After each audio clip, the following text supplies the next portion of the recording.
This is ACMi News, recognized nationwide as the first place winner of the 2022 Hometown Media Award for News Access.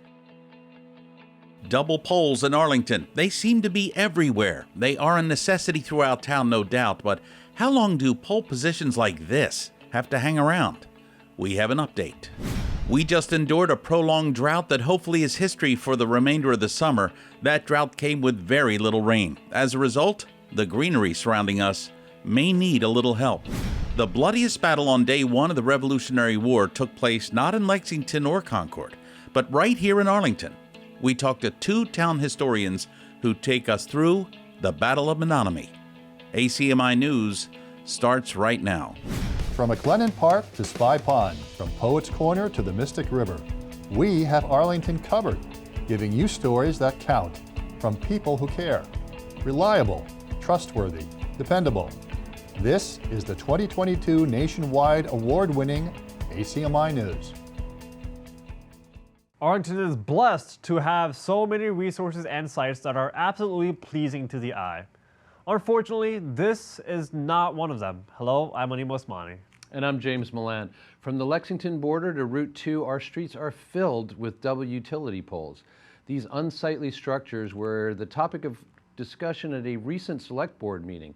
ACMi News Director Jeff Barnt reports the board heard some okay news, but when it comes to getting things done in a timely fashion, you might say there may be a few wires crossed.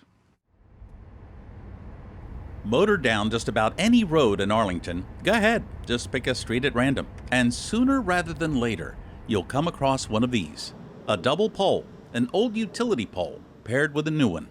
According to a report Verizon submitted to the state this year, the company has gotten rid of 27 such poles in Arlington, down from 113 last November to 86 townwide in April of this year. And that's a good thing.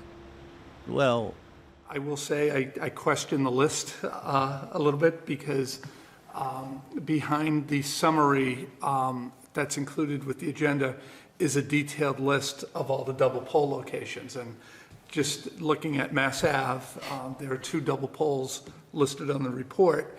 If you were to drive from Lexington to the Cambridge border on Mass Ave, you'd find 6 double poles on Mass Ave. And so that was a spot check, including the one at the corner of Mass Ave and Adams, that has been a constant problem. The concept of a double pole is relatively straightforward, but it's not a simple job by any means. When you have an old, worn-out utility pole that has more than outlived its usefulness, like this one, at the corner of Adams Street and Mass Ave, that incidentally has been this way now for at least the last 2.5 years. The utility company using the old pole is then responsible for trucking in the new one, which is then hitched to the old pole, securely bracing the pair. But that's only supposed to be a temporary fix. Take a look at this. Once the 2 poles are fastened together, the utility company, like Verizon or Eversource, is supposed to transfer the vast network of hardware atop the old pole, seen here on the right, and then transmit it to the new pole, seen here on the left. The old pole here, ow! Thank goodness there's a Walgreens across the street. Where was I? All right, the old pole is supposed to then be removed and simply hauled away. It's up to the new pole to handle the entire load. Literally, the transfer of power is complete. Ow. That is unless the removal of the old pole is seriously delayed by the utility companies and left to be abandoned. In some cases, like this one, for years. This one's more than 2 years, slowly deteriorating. It certainly isn't much of a postcard. But most importantly, this conceivably poses a potential danger. It is important in that there are safety issues, and a few of them on Mass Ave are just, I think we've highlighted those specific poles, and it's a little disappointing that the most egregious poles haven't been taken out. According to State General Laws, Chapter 164, Section 34B, a distribution company or a telephone company engaging in the removal of an existing pole and the installation of a new pole in place thereof shall complete the transfer of wires, all repairs, and the removal of the existing pole from the site within 90 days from the date of installation of a new pole. Officially, the 90-day grace period for this disintegrating pile of southern pine easily ended more than 1,000 days ago. While there's some good news here, I think there's some problematic polls that I mentioned. There's one on Warren Street that is particularly problematic as well. So I'd like to see this continue and see the communication better. And I just thought the public and the board would be interested to see where Verizon is. Every 6 months, they file a report with the DPU, and my intent, as long as I'm on the board, is to compile that and present where we are. The Select Board and Town Manager plan to allow Arlington residents to submit double polls they see on the town website that are not on Verizon's 86 list. Town leaders also wish to meet with all utilities simultaneously to expedite getting rid of these eyesores that have long overstayed their welcome. Let's keep them honest and make sure that they're giving us the right information, but keep moving in the right direction. After 90 days, once you put a new poll in, you should be removing the old poll. Yeah. No, So there's no criteria for keeping it other than you haven't done the switch. But this Adam Street poll is an extreme poll, and it's an embarrassment that it's there and it's unsafe. Unsafe, to say the least. As far as Select Board member Steve DeCourcy is concerned, the time to 86, the 86, is now. For ACMi News, I'm Jeff Barnes. ACMi News discovered there's no recourse if the utility companies fail to comply with that 90-day law. There are no penalties, no fines, and no sanctions. 2 weeks ago, we reached out to Verizon and Eversource for comment on this story, and Eversource told us they're working to complete equipment transfers on 45 poles, and that work may require scheduled power outages during the transfers. As far as Verizon, we have yet to hear from them. Primary election day is just 5 weeks away. Are you ready? Are you registered? Do you have or still need a mail-in ballot? ACMi News went to the town clerk's office to get all the information you need. This week, registered voters should be receiving something that looks like this from the Secretary of State's office. This is to let people apply if they want to vote by mail. That's entirely optional, but that's a permanent feature now under the new state law. The deadline to get these back in is Monday, August 29th, so plenty of time to decide. Oh, and if you are a registered voter and you didn't get the postcard, it probably means you've already applied earlier in the year and you're already in the system. On the state website and our elections website here in Arlington, there is a link to Track My Ballot. Anybody watching who wants to look and see if we have an application pending can look online, just putting in their name and address. Okay. Some voters in Arlington will receive a simpler white postcard from town clerk, and that's to notify them that they are inactive voters in the registration database. You can still vote. It just means there's a little extra paperwork. Under state law, if you don't return the census, we're not sure you still live here. And this is a way of asking to double check. So we send out a mailer and say, hey, if you're still here, awesome. And then if you return the postcard, then we update your status to active. If, for whatever reason, you show up at the polls and you are flagged inactive, it just means you fill out a form with the warden and show some proof of residence. Any document with your name and address is sufficient. We just want to know you still live in Arlington. Currently, more than 90% of Massachusetts is under some sort of drought condition. That, according to the State Executive Office of Energy and Environmental Affairs. And after what we've been through the past week, with the brutal heat wave, things clearly have not gotten better. Officials there have declared significant drought conditions for Arlington, the North Shore, Metro West, and Boston. Residents are asked to minimize water usage as much as possible and be cautious when using open flame grills, matches, or fire pits. And don't forget the flowers and trees. One of the best ways to make sure trees are properly watered over the summer is these tree bags, or tree gators.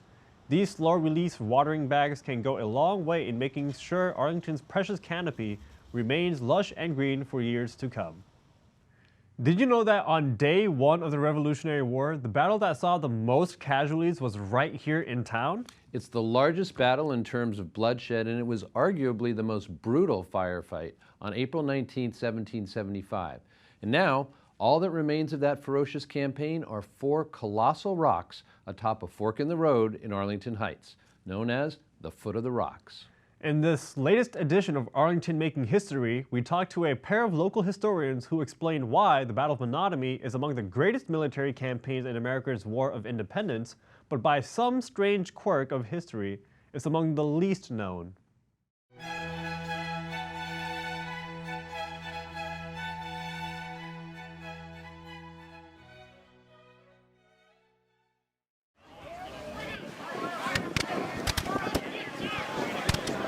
April 19, 1775. The first battles for a young nation's freedom begins roughly 12 miles west of Menotomy, now modern-day Arlington. The shot heard round the world is fired. The battles of Lexington and Concord are over.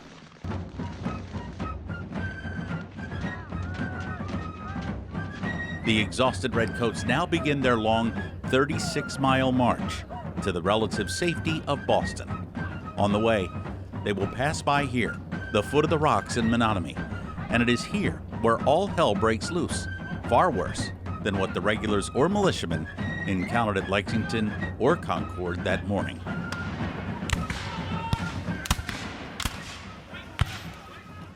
This is where, in all of the after-action reports from the British officers, the battle became truly ugly and horrendous.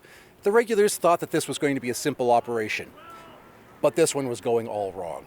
They were hours behind schedule. All shred of surprise had been lost at the skirmish in Lexington. Major General Francis Smith, commander of the King's Army in Lexington and Concord, was now heavily outnumbered by the militia, and for the rest of the march to Boston, this imbalance grew as scores of Minutemen, farmers, tradesmen arrived here in Menotomy from other towns and villages across the colony. And then it just continued ever since. Colonel Smith's men barely made it back to Lexington Center. He sent a desperate plea for reinforcements. Fortunately for him, the reinforcements were in the command of Lord Hugh Percy, General Percy, probably one of the best field commanders the British had in the North American theater. He brought a 2nd Brigade, doubling the forces that Smith had left with. And it's at about now 3 o'clock in the afternoon. Whips them into battle order and starts the march home. The general stabilized the situation, got Colonel Smith's men protected, and then proceeded through East Lexington into Arlington. Now, when they got to this border, this whole area, not all of a sudden, but they were confronted with 35 militia companies coming all the way from Dedham, Danvers, all through this whole area with over 1,700 men. So this wasn't a skirmish anymore. This was a battle. In all, there were about 35 towns that were represented. Almost 4,000 colonial militiamen, which, as Percy noted, had no one commander, but seemed to fight with one mind. From every house, every rock, every stone wall, 4,000 soldiers completely enveloping his line of march. He's surrounded, and he is outgunned. And if he can't get his column back to the harbor, General Gage will have nothing to defend the city of Boston with. And the American Revolution might have ended that month. So they are on a mission to save their lives, and they are fighting for their lives hand to hand from here all the way back. And the worst fighting, therefore, was right here in Menotomy, as they were trying to save their own lives and slaughtering everything they could find in their way. Because a large percentage of the fighting took place in this town, and specifically between here and the Jason Russell House. Now, in the late afternoon, regulars were getting picked off one by colonials using trees, buildings, and stone walls for cover in and around what is now Massachusetts Avenue. It was, as one colonial put it, every soldier's nightmare. They were, however, the best trained military force on earth. So they were well accustomed to fighting through hostile territory, but it wasn't until they got here that they realized that the entire eastern half of the Massachusetts Bay province was in flames. It had been one company or another, but here it was that they were met with what you could really say was the very core of the Continental Army. All told, far more blood was shed here than anywhere else that day, including Lexington and Concord. When the Battle of Menotomy ended, the colonists lost 25 men. 9 were wounded. 40 regulars in the British Army were killed. 80 were wounded. I mean, Lexington and Concord deserve the attention they get, but we should deserve some attention here too.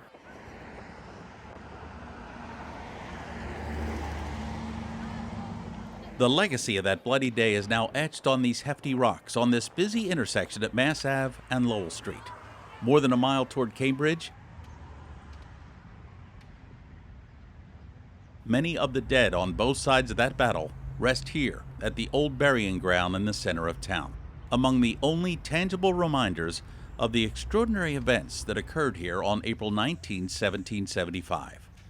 But you can't really celebrate and create a tradition if you don't have the room to do it. And as you can see here, we're standing at an intersection where several busy roads meet today. There just isn't the same room to hold a reenactment or point to a house and say, this is where it happened.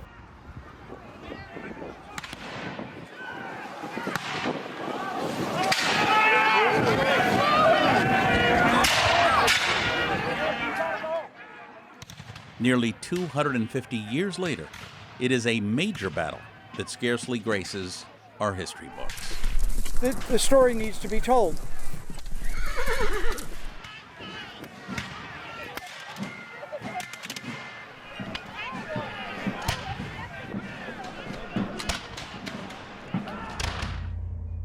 For ACMi News,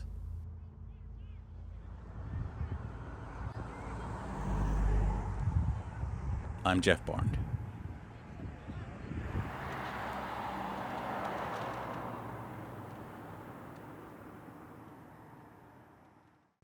Town leaders are considering ways to improve the Foot of the Rock site to elevate its place in Arlington's history. They're working on a project funded by the Community Preservation Act, seeking ways to improve this parcel of hallowed ground. A series of public meetings was held in the spring to consider the history, context, timelines, and blueprint for this historic site. More public meetings are expected in the future to fine-tune the design. Last spring, we had the honor of covering a very talented varsity girls Spy Ponder softball team, and one player in particular shined the entire season. ACMi News correspondent Leah Atkins reports that Natalia Fotopoulos is one of those excellent utility players on the field and an outstanding mentor off the diamond as well. Arlington High School has seen many great student athletes. Have you ever seen a player shine in 4 different positions on the field and be named to the All-Scholastic team in back-to-back years? Yeah, so Natalia, believe it or not, is the first that I've had in 10 years, almost 10 years, 2-time All-Scholastic. I don't have an exact number, but she might be one of the only in program history, going back a long ways. Fotopoulos' accomplishments didn't happen overnight. Her extraordinary work ethic combined with natural-born talent helped her to attain her lifelong dream. I think it takes a lot of hard work. I kind of do a lot for softball. In the off season, I try to go to the cages and practice on my own. So I think it takes a lot. Coach O'Loughlin could not agree more. It's very easy for her to lead by example when she's playing the game. That's not to say it came from nowhere. It came from hard work. It came from constant, self-reflection and saying, she had a game this year where she didn't like the way she swung, so she came in the next day and she was sore because she spent so much time in the cages after a game. Fotopoulos also led her teammates as a sophomore captain and was a role model for her fellow Spy Ponders. Next season, she'll be a junior, and she's hoping to grow as a leader. I was a captain this year, but I felt like since I was also a sophomore, and a lot of the teams are sophomores, it's harder, but now that I'm upperclassmen, I think it'll be easier for me. As a freshman, she was a little more quiet, just kind of led by example, did her thing. There was other leaders on the team that were more vocal. Last year as a sophomore captain, I put her in a tricky spot, being a sophomore captain, having to be the leader for kids older than you. It isn't easy, but she grew into that role as the season went on. I think she's learned a lot from it. Clearly, there are high hopes for the future of Natalia's career here at Arlington High School. Coach said that a player with Natalia's statistics is pretty much always going to be an all-league player. Fotopoulos batted at a .621 this past season, the second highest in the state. She achieved this along with 17 runs batted in, 7 doubles, 2 triples, a home run, and 14 stolen bases. We can't wait to see what she and the rest of the young Spy Ponder softball team have in store for us next season. For ACMi Sports, I'm Leah Atkins. We're just a few weeks away from the Spy Ponders fall season, and after the summer break, ACMi Sports will have you covered. All summer long, ACMi News has been featuring our news and production interns. It's a big part of what we do here at ACMi. And it is definitely among the most enjoyable things. This week we introduce you to Lily Buxton, a production intern who attends Tufts University, and she has quite a story to tell. Hello, my name is Lily Buxton, and I'm so happy to be with ACMi this summer. And I'm gonna start over. I go to Tufts University in Medford, Massachusetts, and I am originally from Connecticut. I wanted to intern with ACMi because I'm really interested in learning more about the film and production process, as well as being able to work with a really welcoming community who allow interns to do hands-on work. As for my favorite part of production, I would have to say I enjoy all the parts. I think it's all really interesting, and I love the way it all comes together to make a beautiful product. If I really had to pick a favorite, I would say probably the filming or editing process, because it's the process that makes your vision really come to life. If I had to pick a favorite TV show, I would probably say New Girl. It's such a classic, and I really enjoy it. Okay, now I've got a little game. We're gonna do 2 truths and a lie.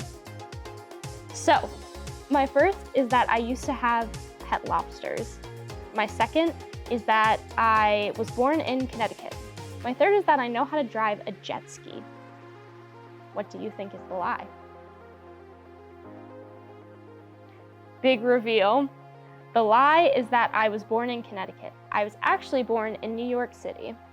Thank you for watching my video, and I can't wait to be at ACMi for the whole summer. Thanks so much, bye.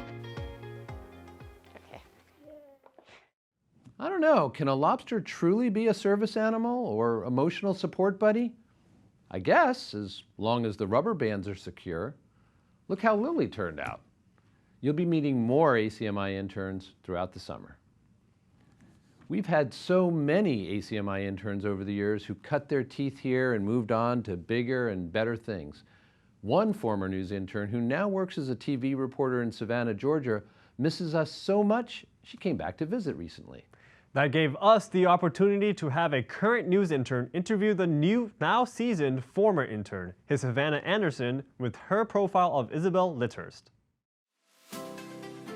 Some say you can't go home again, but to former ACMi intern Isabel Litterst, that is clearly not the case.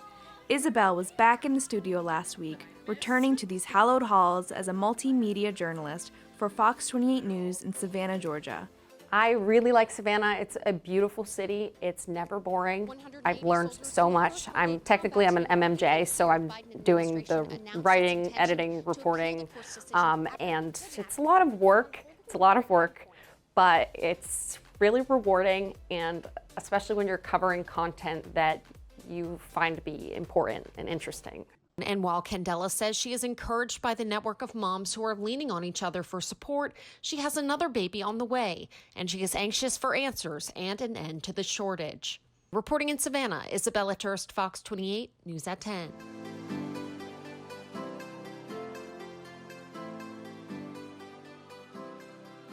As always, it's a pleasure, Arlington. Thank you for joining us for ACMi News. I'm Isabella Turst. For ACMi News, I'm Isabella Turst. This Election Day, Blue Cross Blue Shield is providing Arlington residents with free blue bike rides to the polls. This was the best experience for me, hands down. I'm not just saying that, really, I would not be where I am without it. Tensions are high here on Mass Ave, but both sides have remained relatively peaceful. For ACMi News, I think about this all the time. If I could tell myself when I was looking for a job, the 2 things that I would look for: one, it has to be somewhere that's interesting. And the other thing is somewhere where they have good resources, which I didn't understand what that meant. But ACMi has great resources, great equipment, great people teaching you, guiding you, that space to make mistakes. Those are really important things to look for in your first job. hello and welcome to this week's edition of ACMi News. I'm Isabel Litterst, back here at the ACMi studio for the first time since March. I'm the only one here in the studio. It's a little bit lonely. And the only real technical skills I have, that I started with were definitely from here. So the real hands-on experience and the guidance here is so unmatched, and I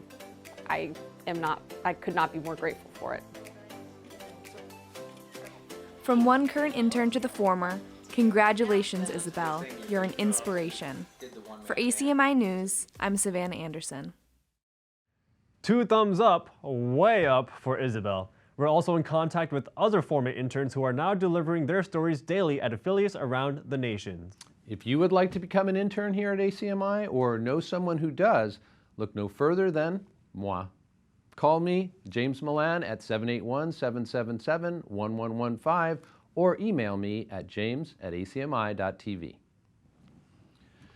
The Regent Theater will be temporarily closed in August for some exciting renovations, but not before some really summery entertainment graces the stage. First, you can hang 10 as you catch a wave and you're sitting on top of the world.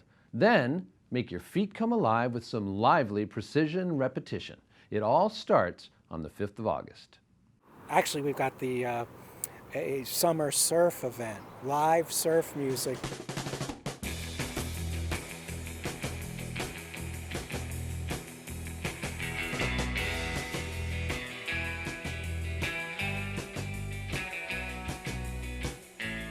Plus the 50th anniversary of one of the best surfing films of all time called 5 Summer Stories.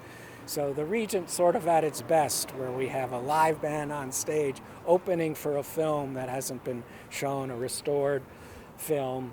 That's the Friday night, the 5th. And then on the 6th, there's something called the Boston Tap Festival.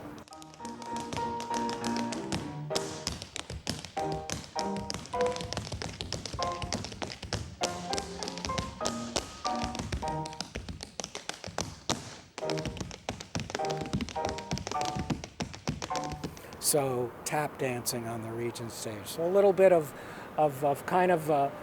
what the Regent does before we temporarily close and then get ready for a big splash in the fall. The Regent's been having fun all summer long. To find out what's happening, just go to the Regent's website, regenttheater.com. Again, that's Regent Theater, and that's theater with an RE.com. That'll do it for this week's edition of ACMi News. Thanks for joining us. I'm Anim Osmani. And I'm James Milan. Have a great week, everyone, and stay as cool as you possibly can. Remember, Halloween is just a scant 13 weeks away. Halloween? 13? Coincidence? We think not. We'll see you next week. Take care. You can always check out our latest segments and newscasts on the web at acmi.tv/news. And don't forget to like us on Facebook and follow us on Twitter and Instagram at ACMi News. Make sure to subscribe to our YouTube channel as well.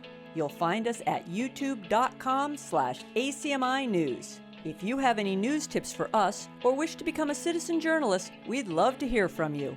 Email us at news@acmi.tv or stop by ACMi Studio A at 85 Park Avenue.